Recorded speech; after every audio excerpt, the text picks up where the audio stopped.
Well, first of all, shout out to Beach Johnson, always coming in at the nick of time. It's kind of like that old saying, God is always on time and Beach is always on time. So I'm gonna introduce my boy I'm Beach. always gonna make it. I'm always gonna slide in like Eddie. Like, Yeah. where Frank at? You know, I'm here. hey, look, I got something to ask you about that too. But also, I'm your crazy host, Donnell Lamonte Moore. Thank you for joining us for another edition of hashtag Fade to Black. Uh, Yes. Off the subject, we didn't even get on the subject yet. I just want to say something. You had me thinking about Otis, and you know where I'm going. I always thought like everybody's here. Everybody wants to see the Temptation. Nobody here to see Otis. And I had to think about. I was like, I understand where Otis is coming from, but the truth is, everybody was there to see. Oh, what's his name again? I forgot his damn name. Everybody but Otis. Everybody but Otis. You was there to see David because he was the front. You was there to hear Dave Paul. Robin. You had to hear Paul and Eddie. You had to hear Eddie because Eddie was hitting high notes. And then Blue just came in there. Yeah. Yeah. Merry Christmas from the Temptations. Where And Otis at? Right there in the middle. That's true. But Otis, But shouts out to Otis though. Otis, we can say whatever shit we want to say about Otis. Otis was the first. Otis was the last. He was there before every last one of them, and he outlived every last one of them. That's true. He kept the legacy going. The legacy is still going. Like he was the last one to die. Yeah. He's the last one to die, but due to the split with Dennis, you still have two versions of the Temptations out here now. That's true. That's true. And one thing about Otis, he kind of remind me of you remember, was it New Edition? Yeah, with New Edition. What's his damn name? Raphael, the one that did Sensitivity. Yeah. Ralph Tresvant. He was the Ralph Tresvant of freaking Temptation. No, I would put him more in the lines of Michael Beckers.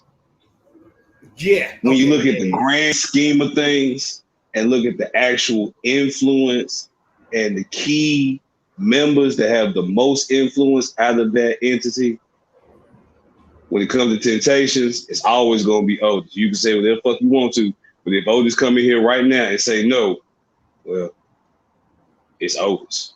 Mm-hmm. And then also, and to go to your point, look what happened to David Ruffin. If you saw his unsung history or watched the VH1 behind the music on him, he was a dirty motherfucker. Yes, I said, ladies and gentlemen. Y'all remember that? What's that one chick that I forgot? I'll put you like this. No, I'm putting you like this. Yeah, every black person is prerequisite. You can't be black or over 25 and not have seen the Temptations movie. Oh my God! We all seen how he was treating old girl. Well, old girl in the movie was representing Tammy Terrell. Yes, that's who exactly. I was like the girl that, and I did not meant to call her chick. I apologize to her. So, because she didn't have in your defense, she didn't have a name in the movie. She was like credited as his girlfriend. Right, and I didn't know that was her. But thinking about it, that makes sense because she was with Marvin Gaye majority of the time, making those hits. And that's what I was just about to make. Mm-hmm. Everybody, Marvin and David, two of the greatest voices to ever come out of Motown. When you think about vocal talent, you think of David Ruffin, Marvin Gaye, Smokey Robinson. Mm-hmm. But when it comes to David and Marvin, them motherfuckers was a lot more alike than everybody knew. Marvin was just as much a piece of shit as David was, but he was smoother with it. Mm-hmm. David just said, fuck it, I'm me. You gonna love me. But I respected when they got the it was that one scene where they were stopped on the side of the road. The bus had a flat tire. Oh yeah, when they were down south. Yeah, and dude came back. He said, "Y'all go home, boy," or something like that. Shot a shotgun here. He took that freaking goddamn what he had in his hand crowbar. He said, "Yeah, I got something for you." I was like, "Oh." And you see Otis. I think it was Otis one that hold the back. Like, oh no, so you. Remember, Otis was the only one. Otis and Blue were the only ones that didn't originate from the South anyway. Yeah, they from David Paul and Eddie. They came out the heart. I think they like Alabama and Mississippi. Mm-hmm. It was the South Side. David Ruffin won't. Everybody else stood there. David Ruffin like, man, come back. I want you to come back. And I know he could. I know he coming back. When you come back, I'm gonna flick this motherfucker at the driver. I don't need to hit nobody. I just need to get him scared enough to crash that bitch. That's what David would think. Because the thing is, when I was watching that movie when I was small and lazy, I'm sorry, we was on subject. I just had to bring it up. It made me uplift. Like, yes, like why y'all all just standing there? David Ruffin was like, he was about it. Dude was about it. It was like, bring y'all asses back. Cause guess what? This crowbar don't take no bullets. You can't refill this. Your gun. I ain't scared of none of you.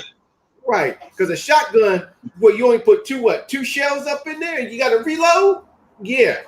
So by the time you coming back. Buckshot. Right. That's all I'm saying. You better be smart enough to put some buckshot in that bitch. Look. By the time he already got his freaking 2 shells up in there and he shut the freaking shut the gun, close it back up again, you already threw a crowbar to the driver.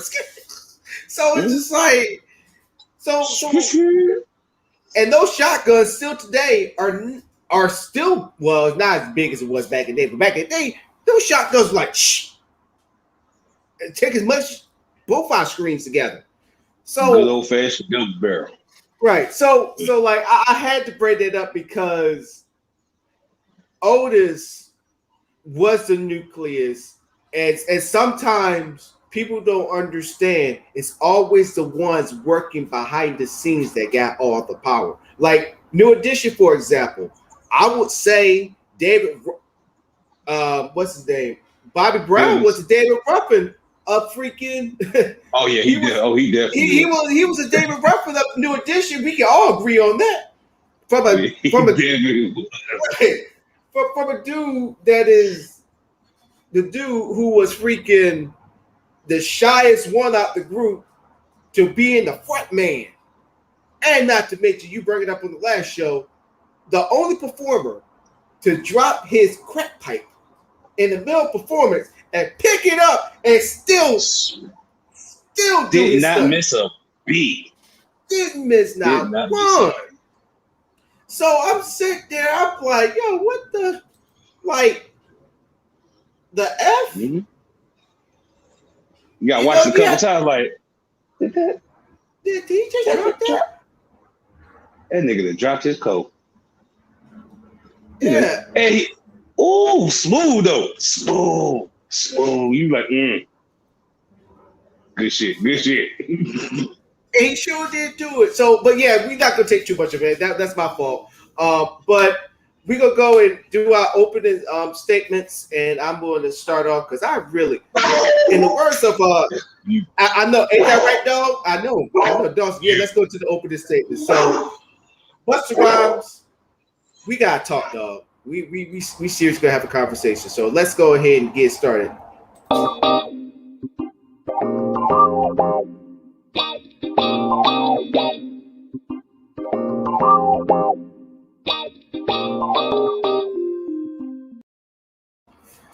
I don't know why I have to keep bringing this up about the vaccine and all that stuff. Me and my bellboy, I'm not going to mention his name. One thing I can say is we did a show called Army Hearst Podcast. And we had a, respectable conversation that had us at the end just joking around about what's been going on out here. Seeing the video from yesterday of Busta Rhymes doing that anti-mask rant,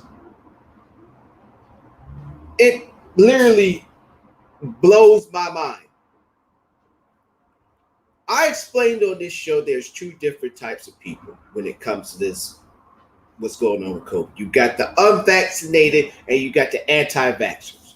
The unvaccinated people are the ones that don't believe in taking the shot. They don't want to have it at all, but they still wear their mask and they still stay 6 feet apart. They still do this CDC guidelines. And then you got the anti-vaxxers who just think, I'm not going to wear a mask because it's taking away my rights and freedoms. And just going out of the world and not even giving a damn and going to these damn meetings, to these city halls and sit there saying, I want my kids to wear masks. I want them to have their freedom of French parts, all that stuff. And then you got people like Busta Rhymes. It's funny how we tell celebrities and athletes to shut up, stay in their lanes. We don't want to hear it. But then when they start to say things that you love and like, now all of a sudden, oh, he's spitting facts. Oh, she's telling the truth. Which one is it? Do you want them to talk about politics and what's been going on in the world? Or you just want them to shut up and dribble or shut up and sing? What do y'all want? But this is not about y'all. But I just want to point that point because a lot of y'all sitting here saying, that's what I'm talking about, Buster. That's what I'm talking about. But everybody who's a celebrity and a rap star that's saying, get the vaccine, put on your mask, now all of a sudden they get paid by the government. The government is putting them up to something. It's the Illuminati. Like, come on. Can't have your cake and eat you. But Busta Rhymes. Look, you don't have to take the vaccine. You shouldn't be forced to take the vaccine, even though it's going to be mandatory soon. But dude, have you ever listened to your mom when she told you, when you have nothing nice to say, don't say it at all? Like, have you ever heard that saying? And then you said that, oh, I'm paraphrasing what he said in his speech, I became more empowered during this COVID. Was going through COVID and all this stuff. Like, empowered to be a dumbass. For you to sit there and say, fuck COVID, and I'm not wearing a mask at the same time.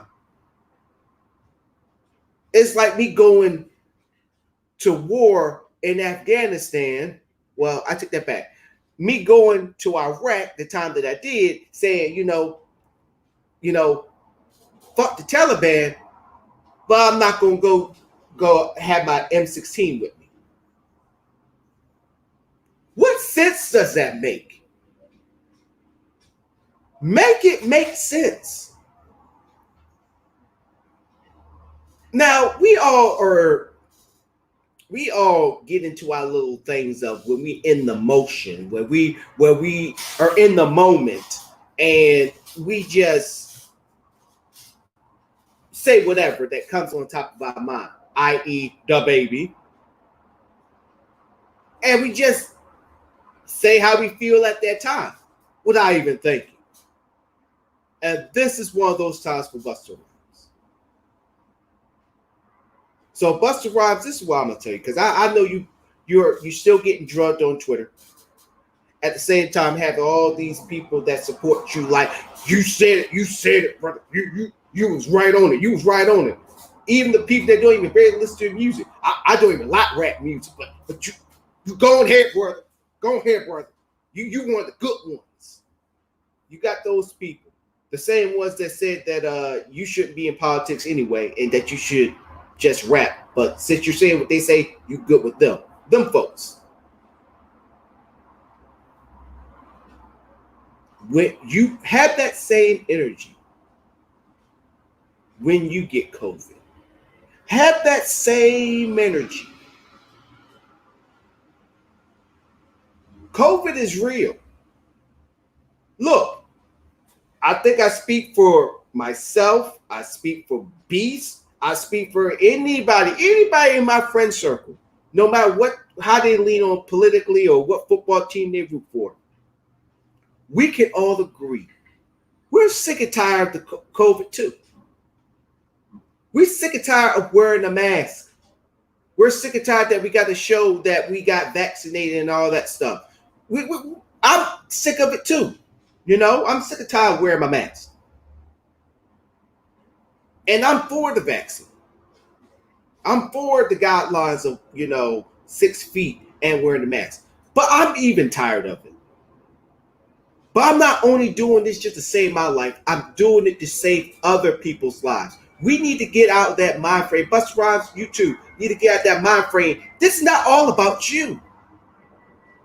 And this is where everybody want to talk about don't trust anybody. It's funny how everybody believe in that moniker, but now we got to start trusting everybody because you got people who just don't follow the guidelines, don't want to wear the mask, and they sneeze in your face. You just thinking, it ain't nothing until all of a sudden you're coughing, you got itchy throat, you can't taste anything, you got no smell, you barely can get up, and now you found out you got COVID.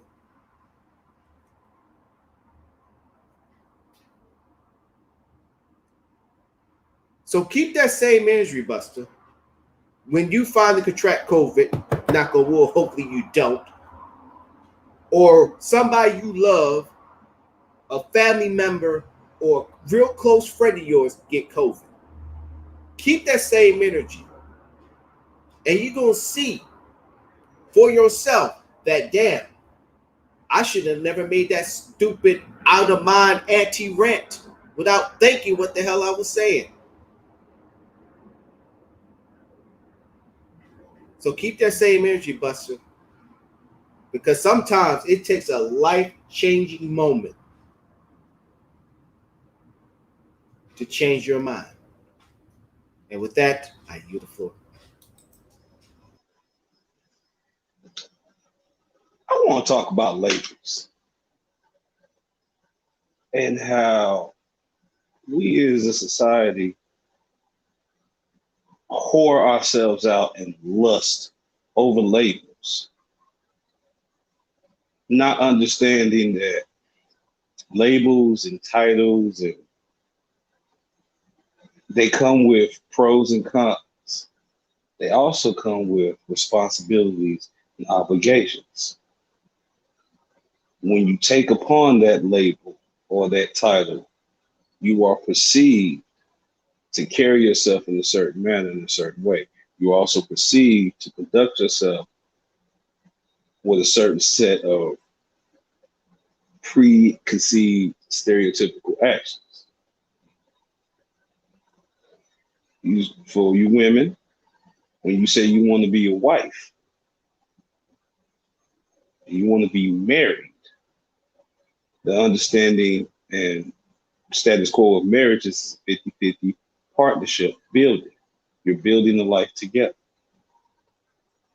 So I will do half of it, you will do half of it. And we will fill in the deficits in each other's lives. I cook, you clean, you work out, watch the kids. However you need to work out, case by case. But a lot of you women don't do what you need to do on your end to truly deserve the title of wife. And same as men for husband. This is just an example.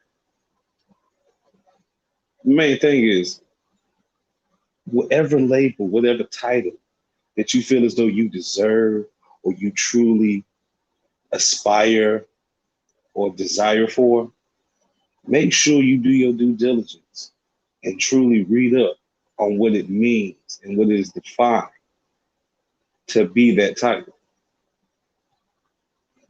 Well, you street niggas that say you want to be a thug and you want to be a gangster. Well, the truest gangsters were gentlemen. That's how they got away with a lot of their gangster shit. Are you willing to lie to someone's mama that watched you grow up just so you can get close enough to hurt that man because he owe you money or owe someone you're associated with money. But that's what real gangsters did. Are you willing to look a man that you've known your entire life or watched you grow up and kill that man? Are you willing to do that? That's what real gangsters do. But y'all just see how they're portrayed and take it upon yourself to believe that's what it is and that's what it means. No. What you see is not the true extent of what that label is. It's the behind the scenes shit. Don't be a cop if you're not willing to be that true protector and be that unbiased deterrent and parliamentarian for situations. Regardless of how you feel on anything, if you want to be a cop, you can't let your emotions impact that. If you disagree with what I say, then you don't deserve to have the title or label of cop. If you're not willing to put in the actual work, the blood, the sweat, the tears, and the hell and high water that comes with that label, don't ask for it. Leave it alone. You can respectfully admire it from afar, but don't say it, fix your mouth to say this is what you want and this is what you deserve. And you are incapable of living up to that moniker. Because you will be a bust, like they say in the NBA. When you get somebody out of high school that they hype up, and they think they're going to come in and revolutionize the game, and first season, they don't do shit. They're what? A bust. So you come in here talking all this shit about how great you are in the relationship and how thorough and 50-50 you are, and you don't own none of you said, you're a fucking bust. And you better not ever fix your mouth to say that you were ever once capable of being that title that you thought you were at that time. Whether it be wife, cop, NBA player, insert whatever fucking title you want. The main thing to remember is, are you willing to actually put up with the bad and the negative of that label and of that title? Are you willing to do the ugly shit for that label and title? And if so, go for it, get it. But if not, you might want to reevaluate your life and rebrand yourself, because that title or label that you thought you deserved would not work for you. It only just destroy your life. So think about that. And with that, I yield.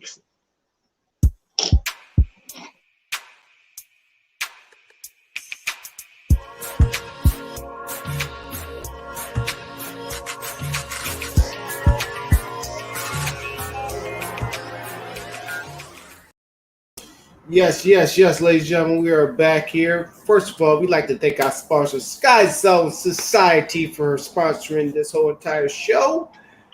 And remember to check out their stuff, as well as they do film photography as well. Sky Zone Society is strolling at the bottom. So I want to talk about social media influencers. The reason why there's a big fight that is coming up. It's going to be, I think was it Logan Paul versus my boy Tyron Woodley. So fucking wrong with that boy. Yeah. The reason why I want to bring this up is because we are living in an era where social influencers are becoming the new celebrities now. You don't have to be in a movie anymore. You don't have to be an athlete anymore. You just have to have a big ass following, have a niche in the freaking social media, and you're a sensation. You know, because over here, mainly, see, I'm not even gonna lie. The reason why I like Seattle is because when I look at Instagram, I see people taking all these pictures and all this stuff.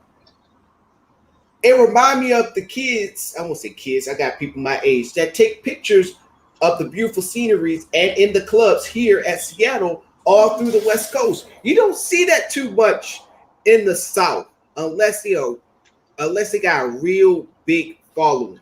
But you would mainly see it around the cities and mainly here in Seattle, Washington, and California, because i.e., Facebook is in Mountain View, California, which it's pretty far away, but still, I mean, compared to everywhere else, it's pretty close here. Because Facebook is about to move up here to Seattle soon. So, and a lot of technologies up here. You got Google here. Most tech is on the West Coast. Pretty much the West Coast is going to go from the Silicon Valley to the Silicon Coast. Right, basically. And you got a lot of influencers that live out here in Seattle too as well. And now with the pause, now I always say what Jay-Z always said, you can't knock the hustle. I don't hate on nobody's hustle. You can get mad all you want to for the person or what they're doing. But if they're making money and they loving what they're doing, I guess you gotta say, if they like it, I love it. That means I need to step my game up and take some notes. So what the Pauls had did, they used their YouTube fame to open all these opportunities and avenues. And one of them was boxing. You had Jake Paul, who fought Mayweather, even though I believe that fight was a setup fight, because if anybody saw the third round, Mayweather knocked the shit out of his ass, and Mayweather held him up. So yeah. So now you got freaking Logan Paul, who took on. No, it's still Jake. It's still Jake. No, it's Logan. It's Logan Paul. It's Logan. It's the other brother. Jake Paul is the oldest. I know it gets confusing. Look, be honest with you. They both look like fucking botched Hitler experiments for the Aryan Brotherhood. So that's why I want to talk about. It's fucking confusing. Is the influence. So basically what I was getting at. So Logan Paul, who's 3-0, because he fought freaking Nate Robinson, knocked him out, and then he fought Ben Askren, who was a freaking MMA fighter who got a horrible stigma game. Yeah, now he's fighting a legit boxer, MMA fighter, because if anybody know Tyron Woodley, that man can box. He can throw some bones. He fighting a real nigga with some real hands. That add training on top. See, Tyron Woodley is like insert whatever name you grew up with that one cat that you most likely grew up with throughout life. That when it came down to it, there was a knockout artist. Like that was the last motherfucker you wanted to try. Why? Because everybody in the way is getting knocked out. Right? Mm-hmm. That's all he's not gonna fight you. No, he's gonna knock you out. What you mean? Every punch he throws is gonna be aimed at your head, and he's gonna knock you the fuck out. Mm-hmm. That's Tyron Woodley. Yeah, and then you mold that boy. You say, hey, do wrestling. Hey, now do some more boxing. Now just be a more trained fighter, because you're just a natural fighter. You're gonna fight at the drop of a dime anyway. You might as well learn how to do it properly and get paid for it. Right. So this is what you call an actual challenge in the sports scene. This is a challenge for Paul. Does he actually have the merit, the determination, the testicular fortitude? And Beats, you are exactly right, because people are trying to say that Logan Paul has a chance because Tyron Woodley, ever since he lost his belt against Usman, he's been on a losing streak.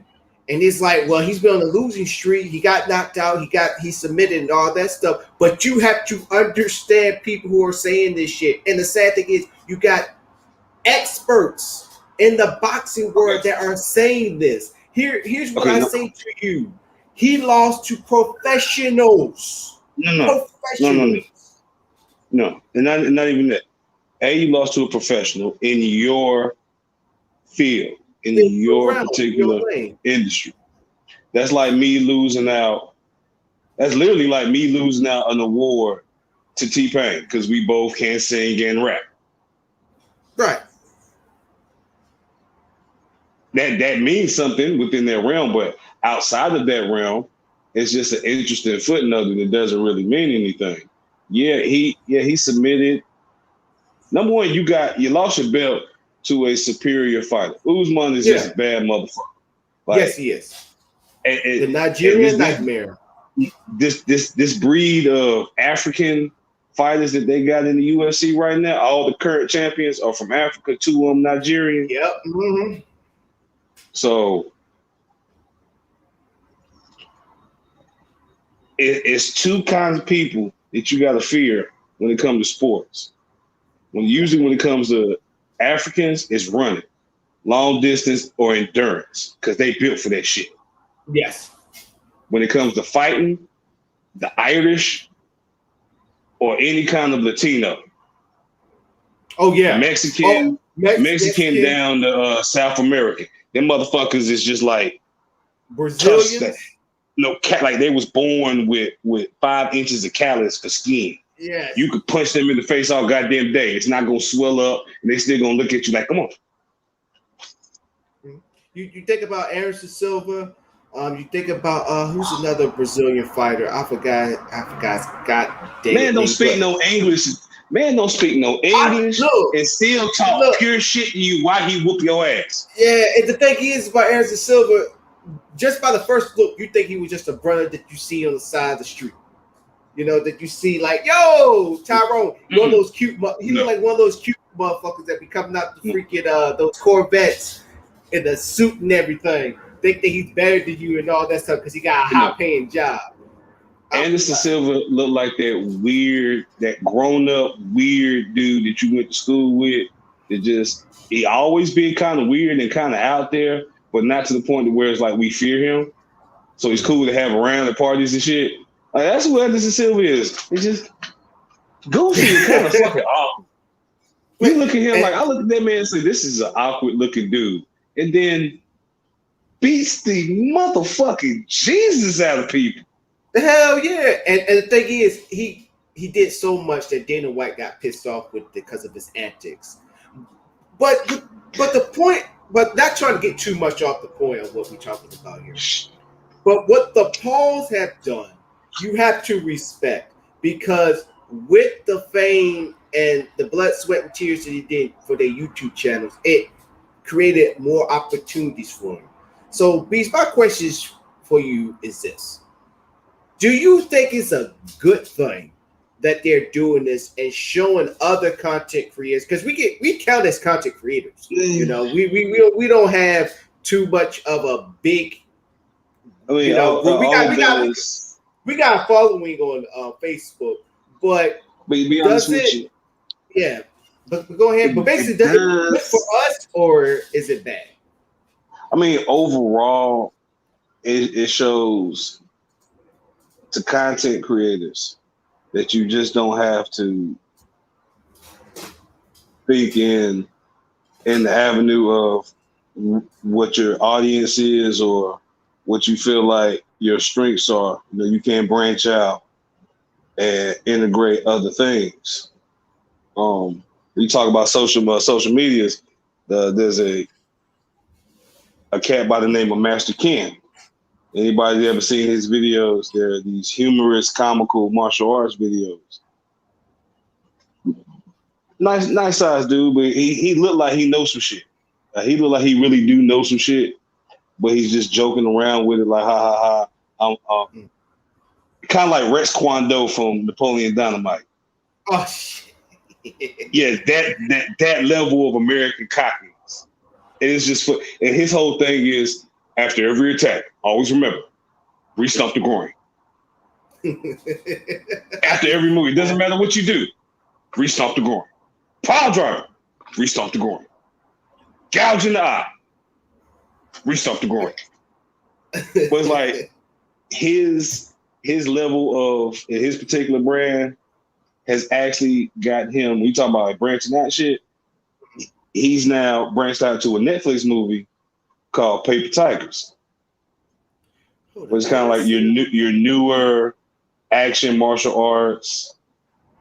It's kind of in the vein of the B90s B movie action flicks, but on the higher echelon. Like it could have made it to the movies, but Netflix, they dropped it on Showtime.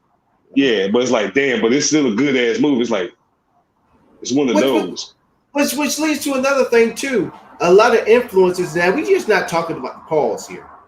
You got other influencers that have shows and have movies on Netflix too, or been part of big movie projects. Like I think of that one brother right now. I forgot his name. King Botch. King Botch, that's his name.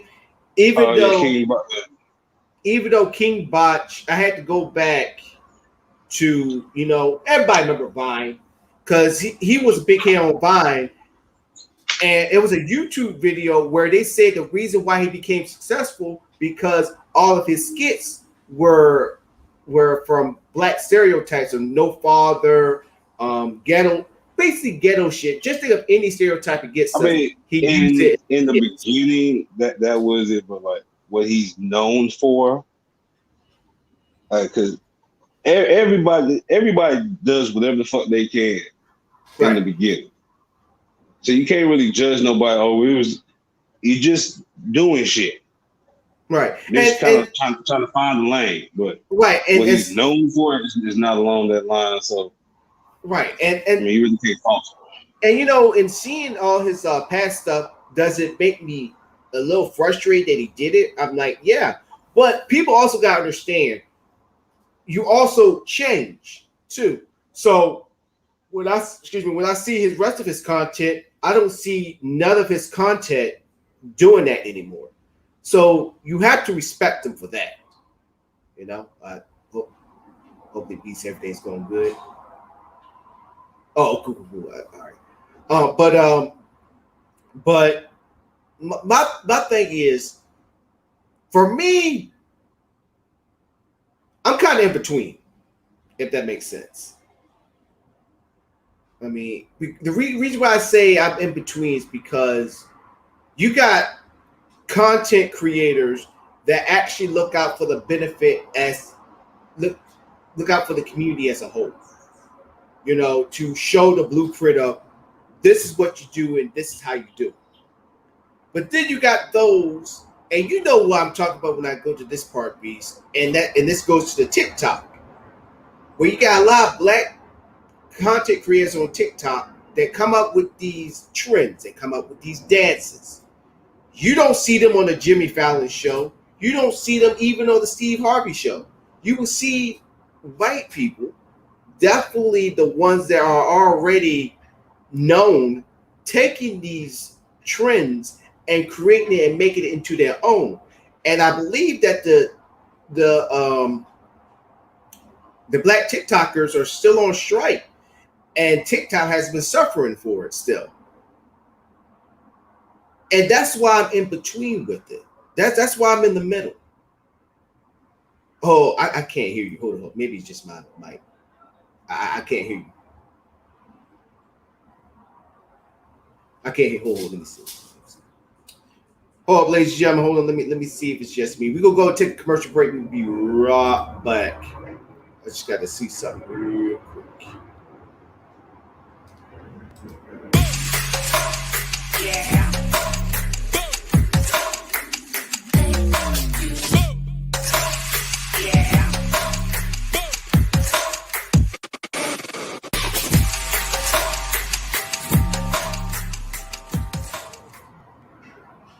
All right, and we back.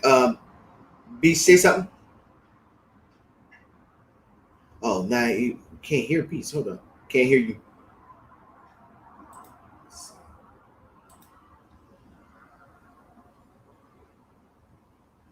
Hey, Beast. I don't know why you muted out. I can't hear you.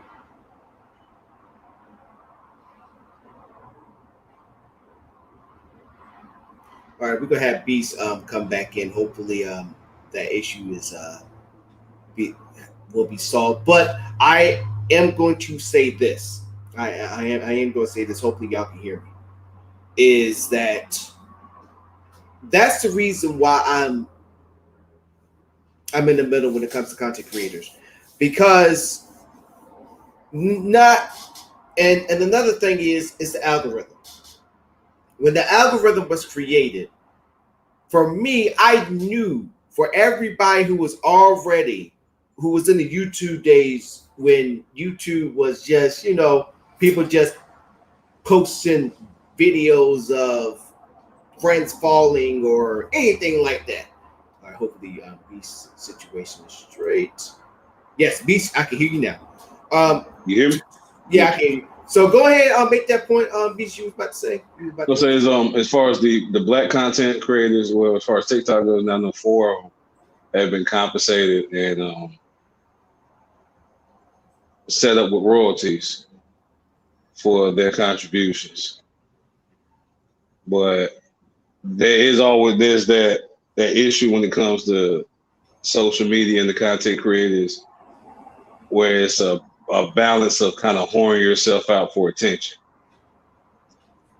Because that's basically what we're all doing from our personal particular perspective and vantage points.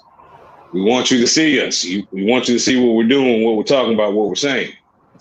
I'm here. Hey, that's what we're all doing as content creators. Yeah. Whether in front or behind the scenes. So it's a matter of an individual basis. When it comes to the Pauls, they needed to rebrand themselves anyway. Yeah. So from a PR marketing standpoint, you got to look at it like, y'all went from Disney.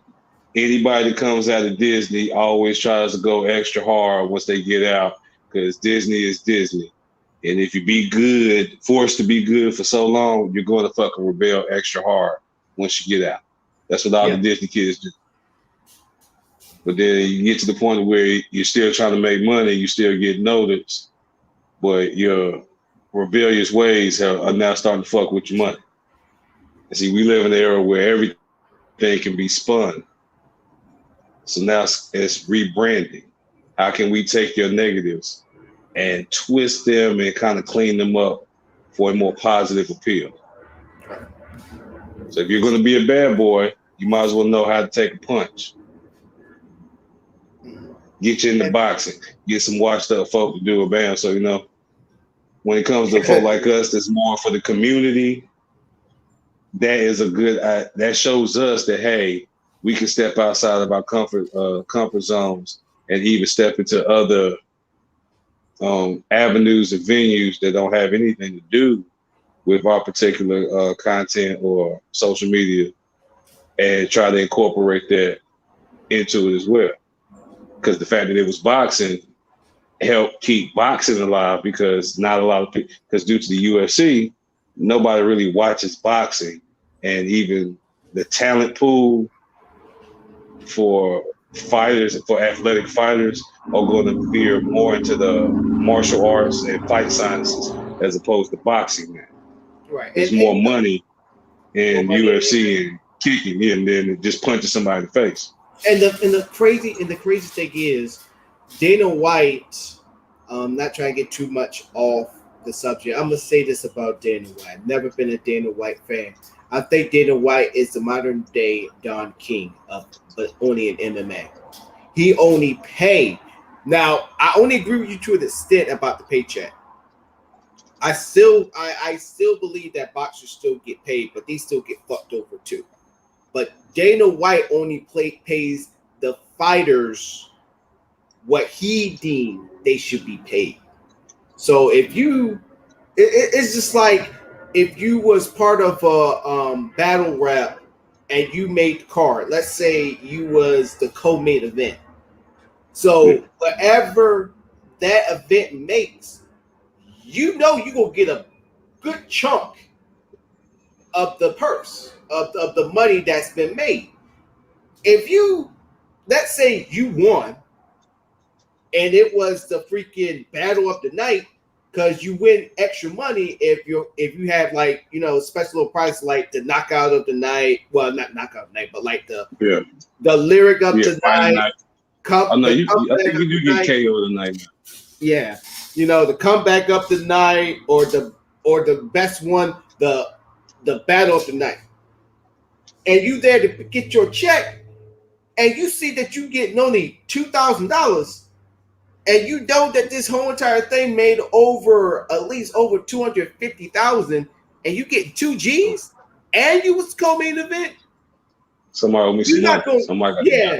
You're not gonna tell me you're gonna be like, oh, $2,000. This is great. You're gonna be like, yo, these Benjamin Franklins, these zeros are looking kind of lonely.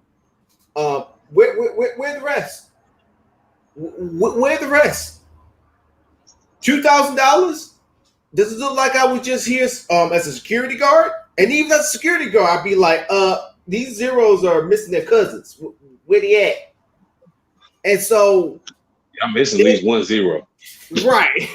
You know what I mean? Maybe even a 5 need to be added up in there. And I'm not talking about with the zeros, but behind that too, directly behind the 2.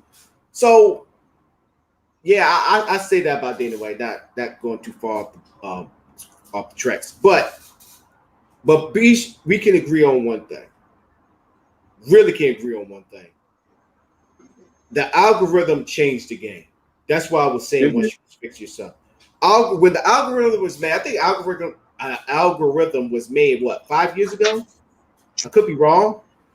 But I knew it was like in the recent future. I mean, not recent future, recent past that the algorithm was created. Which I give it just under 10 years. Yeah. They've been talking about it strong for the last 5. Yeah. The algorithm was supposed to help all content creators get their content out. But the issue is you had people that been in the game for so long that their stuff is going to be put before somebody who just starting off new, unless they really go back to what Beast was saying, content creators about attention, unless they really put out something that's super crazy, like i.e. the crate challenge, the milk crate challenge. You put out something that's the only way your video is going to get shown. Well, also too, when it comes to like we talk about the algorithm, there's truth to what you're saying. That yes, the algorithm is set up initially. It's designed on a case-by-case situation. So wherever subjects and topics that an individual viewer enjoys, those are the main things that the algorithm will pull and put in that particular person's server or YouTube feed, so to speak. Right. So there is truth to where it's like, all right, when you have folk that's been in the game for a long time, they was in the beginning, and because they were in the beginning, they've done at least 3 to 6 different forms of content. So when you're looking for this type of content, yes, folk that have been there longer are going to pop up first, and then the corresponding folk, on that particular topic will fall down according to views and likes. But if it's somebody that's been on YouTube since day one and they've done at least 20 to 25 videos on 6 different forms of content, that's gonna, in real life, that's gonna fuck up the algorithm. Because other content creators aren't going to be able to see it, but the algorithm doesn't see real life as a part of the equation. They're going by the way it was structured. The way it was structured is doing what it's supposed to do. Mm-hmm.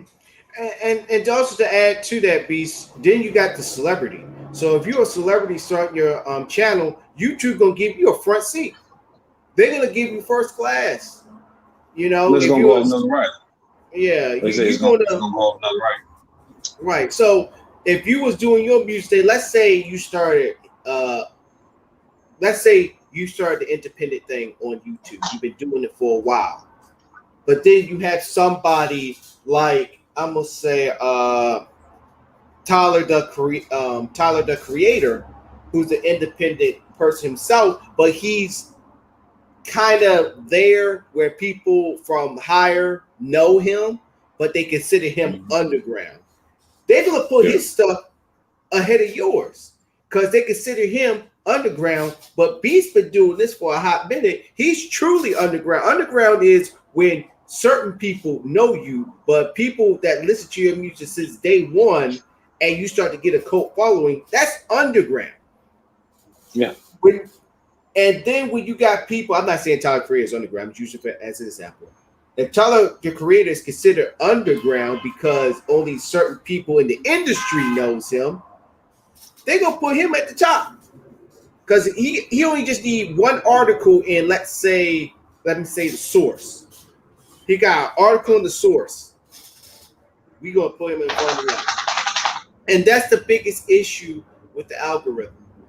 And one thing I can't say about the algorithm is when I'm on my YouTube and I see channels that I don't like, that I keep saying not interested in this channel, do not recommend this channel, I still get them. So it's not, because it falls along with the topics, right? And so it's terrible, not only just for the content creator themselves, it also is terrible for the viewer, because let's say I'm a fan of your work, I love watching your videos, all that stuff, but now all the videos that I see is other people. And what I mean by other people, like I've used Tyler the Creator, for example. I'm seeing all his content. I don't like his stuff. I like Beast Johnson's. Where's his stuff? And then I have to actually click on your channel to realize, oh shit, he had 14 new videos. One from freaking last week, one from the other day, and the list goes on and on. That's how the fuck the algorithm is. Because it is. You know, it sucks. I mean, it's not wrong with clicking on your favorite content creator's page just to see if they got new content. That's cool. But when I click on my YouTube, I'm expecting to see that.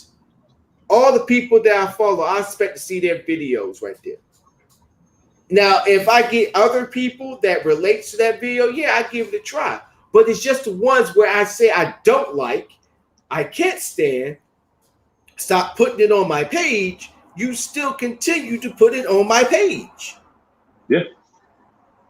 Still gonna put that up on there, the things I don't like, but the things that I do like, maybe not. You know, it's just ridiculous. And it hurts.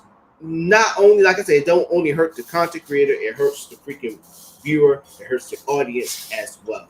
And that's why a lot of people are not feeling this algorithm. And also, even way before the algorithm, I just don't like when you got celebrities that decide to do a YouTube channel. Now all of a sudden people just jump on the bandwagon like, oh, let's go ahead and watch their content. When you got somebody that's probably already been doing what they're doing, and they stole the idea, which goes back to the black TikTokers, because with our format of our show, somebody else could freaking use it that, let's say, came from CNN or BET, and now they doing the same format of our show. And you like, yo, what the WTF is going on here? We've been doing this. And then when we call them to the carpet, they will consider us haters. They will say that we hating. They've been doing this for a while, but we show proof like we've been doing this for going on 10 years. I'm sorry the algorithm didn't show that we've been doing this for 10 years. Sorry we don't have as much of the following that they got because YouTube gave them a head start. They gave them the world. They literally just gave them the platform with all the people there. Yeah. It's basically, you know, you're the headline act where people are just coming in, sitting down, and they get to close the show when everybody's packed. and I watch movies. I think that's the best example of an algorithm, to tell you the truth. I have been to many open mics that were like that. Yeah, but see, I think that's the best example, Beach, right there for algorithm. It's a concert where you got the one band that been doing it forever and a day, are headlining, and they're performing, and people, you only got like few 5-6 people here, but you still got people at the concession stands, and you got people still coming in, checking in their tickets and all that stuff, and you performing. And then you got the next act that got somewhat of a crowd, but now you got those same people that would sit down in the seats, going to the concession stands, going to the bathroom, on their phones, texting like, "Oh, snap, I cannot wait to see this." And then you got the two big acts. Now you got like a packed house now, somewhat of a packed house. But everybody's looking forward to the closer, the final show. They get up on stage and they do whatever. Don't even have to do no work. I think that's the best example for an algorithm. You could be that one person, do all the work and all that stuff, and you don't get the accolades. But if you're got that persona, the celebrity and all that stuff, or you're an athlete on a big team or a winning team, YouTube gonna give you everything. And I'm not just saying YouTube, I'm talking about social media in general. They're gonna give them the world. They're gonna give them that platform. They're gonna give them the audience. Whatever you do with it is up to you. You cannot pay. Yeah, you cannot pay. I compare it more to elementary school student body election. Has anybody that's ever actually done a student election? It's all a fucking popularity contest. I won vice president, and the freaking person that was head of it, she was. It's a funny thing. I was thinking about that the other day, and she was. Excuse my language, ladies. I'm gonna have to say this. She was a complete bitch. If I ever see her ever in life again, I would literally take the wheels off a wheelchair. I would literally unscrew it and make sure that we're on the hill, and I'd be like, "I hope you have a nice trip, huh?" Whoop. Yeah. Right. But yes, I agree with that. I have definitely wished prison rape on the victor of a couple of the ones that I've done. Because it's almost some shit like the movies. Like you put forth that effort, you be sincere and genuine in your approach and shit. You actually think about fucking everybody and your decisions. It all boils down to we like the blonde-haired white kid better. Everybody likes Tyler. And Tyler's cool. Nobody likes the fat black kid. Okay, that's cool. Fuck all y'all. Yeah. No forgiveness. No whatsoever. But I hope I end up selling drugs to your children. And remember told that Beach Johnson sent. Like, ain't your mama name Rebecca? You took this from your mama, didn't you? Be honest. You stole this money from your mama, didn't you? Here's an extra grand.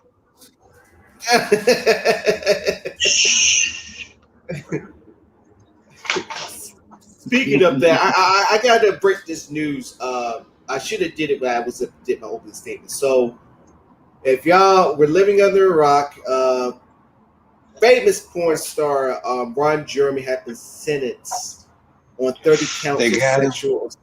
They got him. Ron, I'm shifting gears a little bit. I'm gonna tell y'all about Ron Jeremy. If y'all look, before you do that, let me jump because this is a porn star, one of the most prolifically named porn stars in all of porn history. If you don't know nothing about porn, no, iconic at this point. Yes. Yes. Most iconic name in fucking porn, Ron Jeremy. It just sounds like a porn name too. It's like this is first name, right? Like, perfect. God already knew what was up. But you gotta think this man has gotten paid for countless decades to bang some of the most supple, nubile, flexible, sexually uninhibited women of this world. There was a moment when another celebrity said, "I want to see your penis," on camera, and he was like, "No." Bitch, you're Ron fucking Jeremy. You wake up with cameras in front of you.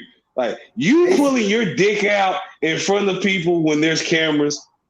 Isn't that like part of your contract isn't that part of your profession? Profession, that's your job. like you're already being paid. You're already on camera. Go ahead, whip your dick out real quick. That's what she was like. Go ahead, whip it out real quick. He was like, no. I think I know what you're talking. I know what you're talking about. Yeah, surreal life. Yes, yeah, surreal life. I find it very hard, no pun intended, to believe that he is of that caliber. Apparently I am wrong from a legality standpoint. Same here. I don't know everything, but that's definitely one of those names and type of situations like, who did what? Him? Damn. 30. What? And I think that amounts up to because I heard this a couple years ago that they was doing this to him, and at that time they said that he was going to serve to over 100 years in prison. And I'm like, whoa! It was closer to like the number they was talking was like, I think like 135, somewhere close to 150. Yeah, it was going to be the amount of years from all the charges he got, because he said he got hit with 30. It was originally it was like 40, it was like 45, almost 50. 45. Mm-hmm. And that's I heard a bigger number when he initially got charged with all this shit. Yeah, see, it was talking like that's his whole life. He already put no. That's when you're at that age, like when you're over 60 and you get sentenced to more than 2 decades, that's just pretty much the life and the cosmic universe and God and the devil just telling you this is your death. It's the equivalent of being told you have final stage terminal illness and there's no coming back from this. There's no treatment. There's no regression. You're going to die from this. Like, that's the same equivalent to be told at his age, we sentence you to over 100 years. Bitch, I'm 77. Why not just take me out back and smother me with a pillow? Just make it easier. Hey, look. If y'all hate me, if you fucking hate me like that, and you want me to die, fuck, just smother me in my sleep. Look, and then also think about it. The people that are prosecuting him probably were fans. And ain't no problem. saw his work. Excuse me. Knock on wood. Ain't no man in America in the year 2021 has not had his penis tingled at least one time from a scene including Mr. Ron Jeremy. I don't give a fuck your color, creed, nationality. If you know what porn is and you've watched at least 3 seconds of it, you know what Ron Jeremy working with. Let's just keep it real. Everybody know what Ron Jeremy working with because we all just seen the scene. Yeah. Especially if you was an 80s baby, you definitely had one of them VHSs that your mama and them had. And here's the thing. Ron Jeremy was, before Trey Songz, he was Mr. Steal Your Girl. If he wanted to. No. Ron Jeremy Ron Jeremy was like he was the first, honestly, he was like the first weird nerd cosplay because the motherfucker's built like Super Mario. But he out here just laying World 8 pipe on these bitches. and Leisha, we're not glorifying Ron Jeremy. We don't know who his accusers are or anything like that, but but at the same time, we speaking from the honest, behind the scenes, in the backyard conversations. Right? Yeah, you have to, but also you have to respect that this man was in the golden age of, I'm not even gonna say porn, but the adult industry, where at that time their movies almost came close, like the movies at that time. And we talked about mid 70s to the early 80s. Before VHS. Right, and still, even after the heyday of the adult industry, I'm chasing up. I won't say porn. I say adult industry. He still was doing his own side projects, and like, if you could work with Ron Jeremy, it's pretty much like he was like the Ric Flair of freaking the adult industry. He still probably is still considered the Ric Flair of the industry. I mean, of all the names you can think of from back in the day, or from any of them from back in the day, that's the one name people gonna say, Ron Jeremy. And everybody knows Ron Jeremy. Yeah, everybody knows Ron Jeremy. So your grandma, yeah, your nana might have been in one of them scenes. Hey, look. You probably heard that from us. Look, but I will say this. Ron Jeremy got charged. I'm kind of disheartened that this came to be and that all this information came out.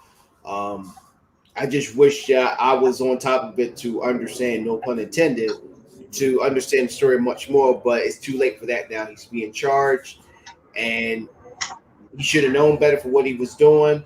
But still, you have to respect the groundwork that man has done for the adult industry. He was the one that literally put the adult industry on his back, other than what's his name?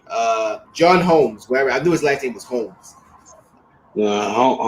Holmes was just like, Holmes is just one of those well-known names. Like, all right, yeah, he was doing his thing. He had a moment in the sun, like those other great names that would show people's ages and show people's level of sexual proclivity. So I will not divulge names right now. Yeah, and then also he loved the excess too as well. So let's Wonderland. That's how we sum him up. Mm-hmm. And that people don't know, that movie was a rough dramatization of his life and his career. But yeah, Ron Jeremy, damn Ron, like really. But I wanna go back to the influencer thing. It's just for the Ron Jeremy thing. It's weird. It's weird, but not weird when you think about it, because it's no surprising than to hear a fighter get charged with an assault charge or act of bodily harm. It's kind of like you're not really surprised. You might be surprised at the person because you don't think they have that in them, but they're in a particular industry that kind of feeds and intensifies that if you already have a preconceived notion for it. Right. And for those, it kind of corrupts you. So, like I said, it's a weird thing. It's like that's one of the last people you would expect. But at the same time, this is an industry where, as a man, it's literally thrown in front of you and then they cut you a check. True. If you do it that long, reality can definitely get skewed. Yeah, say that again. So going back on the social media, and then we're gonna close out, and then we're gonna head to the community. So, what is your final take on the social media influencers? What's your final take? I do not like using that term or even referring to them in that light because it's a very presumptuous and pompous title to give someone. Because life is all about choice and free will. To call someone, to label someone and accept the label of influencer says that I have a way of controlling your choice and maneuvering your choice to my particular whim and vision. And you really see that with, they understand that, the ones that really hold on to that. I'm an influencer. I had X amount of followers on X amount of sites, and that those type of people, they definitely understand that. And it brings out the darkness in man. So I have an issue with people wanting to put in that position. Just, if you have a notable following, always keep your shit in an unbiased position. You can have your moments of personal, emotional expression, but for the most part, keep it down, keep it cut dry down the middle to avoid being used as an influencer. Because if you're an influencer, that means someone's going to influence you in order to influence those that see you as their influence. Making sense. Yeah, I dig that. My take is, as for any social media influencers, just make sure that you're not in it just for yourself. Remember, you got people that's gonna follow you because you got the impressionable minds out there. But then also realize you got also content creators that's in your niche that's doing it too. Like they say, always create waves. Be the breakthrough that's going to help somebody else out as well, because you're not going to be doing this forever. Just I'm gonna use the pause again. They made an opportunity for themselves because they know and realize that YouTube is not always going to be there. That they could find something a lot better than YouTube, and then they could just put YouTube as a secondary, maybe a third source of income. So not even that. Well, it's that, but I'll add on more specifically that they can't make the maximum amount of money for their particular brand off of YouTube anymore due to the changes in the Yeah. So you got to find the areas that accept you and will let you be you and pay you. And that requires you training for some months and learn how to take a punch, then so be it. Especially if the check is at least twice what you would have been taking home from what you're getting from the other spot. Yeah. And so that's where the pop crack rib. Right. Hit jump and also the thing is too, there's always going to be somebody that's going to have a better show than you, that's going to take your spot. Y'all have to understand that. But I also believe that you can have a sustainment, and then when you have somebody that's on the rise, it should be up to you to bow down gracefully and be like, hey, the run was great. It created me all these opportunities. Hey, you got the juice now. If the world was more like that, I believe social media influencers wouldn't be seen so much in a bad light. So, because everybody wants to be on top. Everybody wants to be that trend. Everybody wants to be that dude. Everybody wants to be that chick. And so, one thing I got to say is, when you do your thing, realize that you're being a leader of somebody. That somebody's listening to you. Somebody's following you. And eventually that person's going to learn enough to go from that crawl to walk phase. Now they're running, and to give them the opportunities that you create for yourself that they don't have to worry about creating on their own. So if you want to be an influencer, you also got to understand there gonna be people that's gonna be behind you that you're helping out too. So you gotta understand that when you influence people, guess what? They're going to run with it and do whatever they want with it because they want to try to be just like you. That's why you're an influencer. And with that, we got community to visit Beast. What we got, Craig? What we got going on? What's popping? I say cracking and We're gonna popping. talk about how, dude. We're gonna talk about how influence can fuck up a good community. Oh, Since we're damn. talking about influence, we're All talking right. about social media. Social media is a community. That is Definitely true. got a whole bunch of fuck communities within it. Shoot. And with that, we're gonna take a commercial break. And after that, we're getting our asses in the car and we're gonna head to Beast Community when we come back.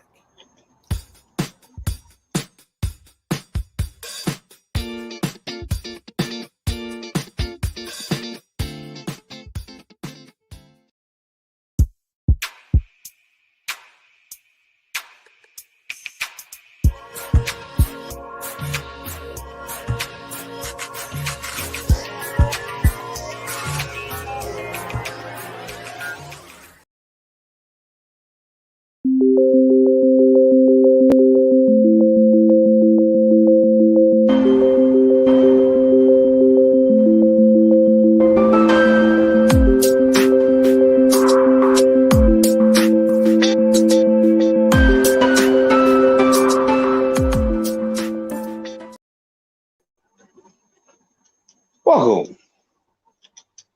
Now, everybody's always talking about influence and how it can really maintain and control something, but influence is all another form of peer pressure.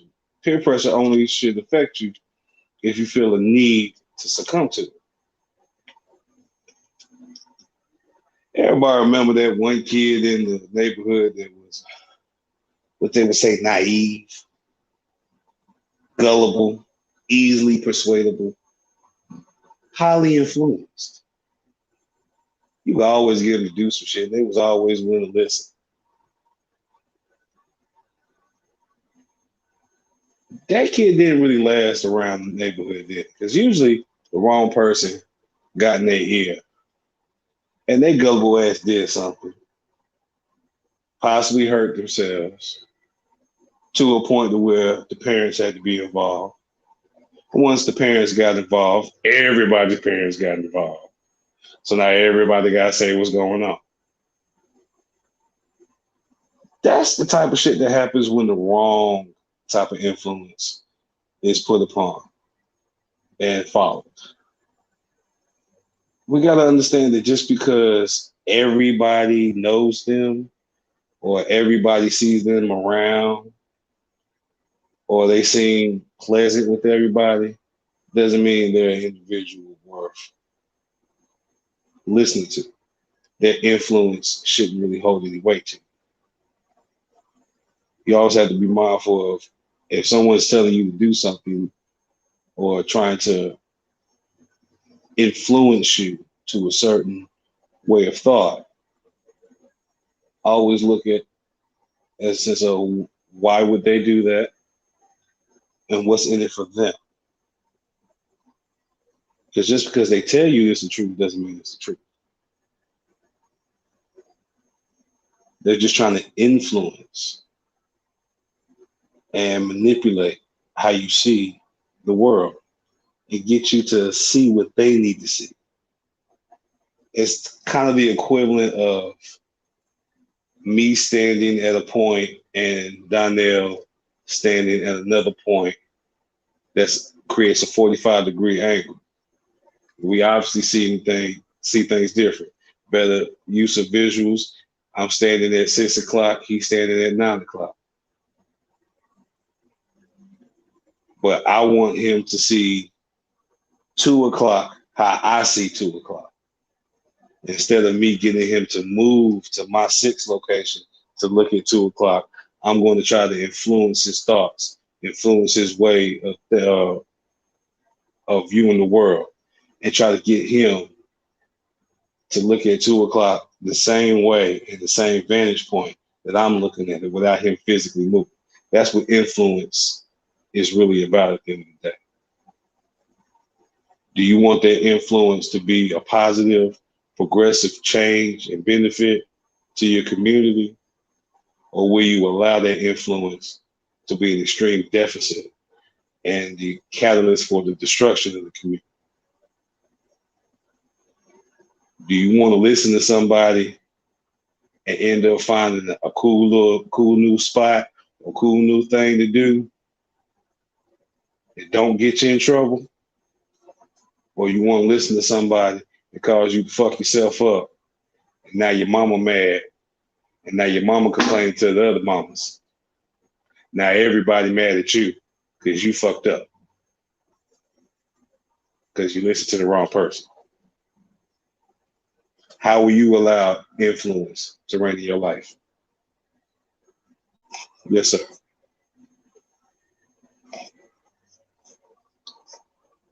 As the dog is in my face, trying to influence me to do something he wants, I will yield the floor.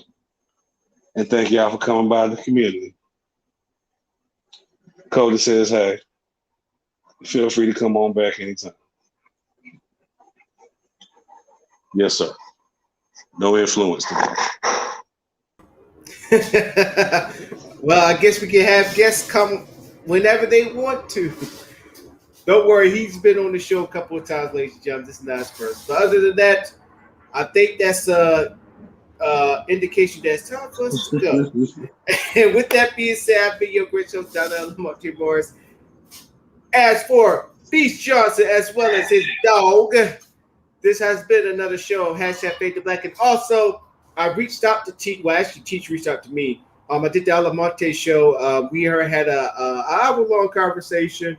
Nice. Go check that out. Yeah, go check that out on Instagram, on my Instagram, Alamonte31. It's pretty long. First part, I was talking about the Busta Rhymes thing, and then she surprised and came on the show and talked to her. So go and see that interview, and we will be back on Friday. 2 Fridays in a row, y'all. Was it 2 Fridays in a row? Yeah, 2 Fridays in a row. We did it. So we're going to try to make consecutive 3 Fridays in a row that we're going to be doing this live. So, but other than that, remember, it's Hump Day, Thursday, then Friday. Just saying. Time for us head on out. Y'all have a good one. We control the narrative here. Catch y'all later. Once again, bye. Peace.